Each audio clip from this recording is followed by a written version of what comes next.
Πάμε να φτιάξουμε mac and cheese. Παίρνουμε μια κατσαρόλα και βάζουμε νερό. Ανοίγουμε το μάτι. Το αφήνουμε λίγο να βράσει. Είναι τα μακαρόνια.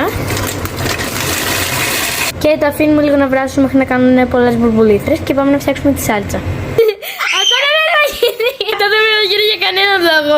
Και τώρα που επανήλθαν στη σωστή τους θέση, τα ανακατεύουμε καλά και μετά απλά το ξαναπαρατάμε. Ανακατεύουμε για λίγη ώρα μέχρι να γίνουν.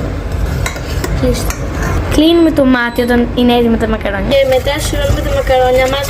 Και τώρα που τα συρρώσαμε όλα, κόβουμε λίγο βούτυρο. Με το πυρούνι. Με οτιδήποτε βασικά.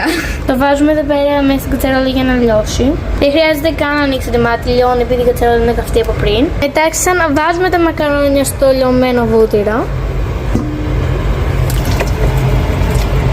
Ανοίγουμε πάλι το μάτι στους 9 βαθμούς στο λέγερο. Και ανακατεύουμε πολύ καλά για να πάει το βούτυρο παντού. Και τώρα κλείνουμε το μάτι και σερβίρουμε. Και τώρα σερβίρουμε μέσα στο πιάτο. Πόλου.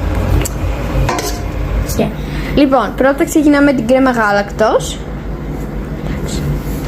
Και μετά μπορείτε να βάλετε όποιο τυρί θέλετε. Εμείς θα βάλουμε τσένταρ γιατί μας αρέσει πολύ. Και απλά το κόβουμε κομματάκια γύρω-γύρω για να λιώσει πιο εύκολα όταν το βάλουμε στο μικρογυμάτων.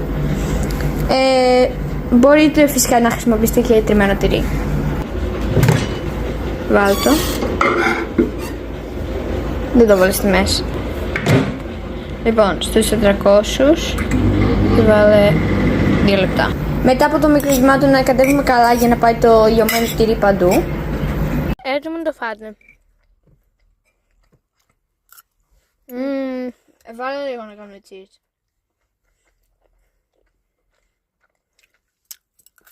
Ευχαριστούμε που παρακολουθήσατε το βίντεό μας. Bye!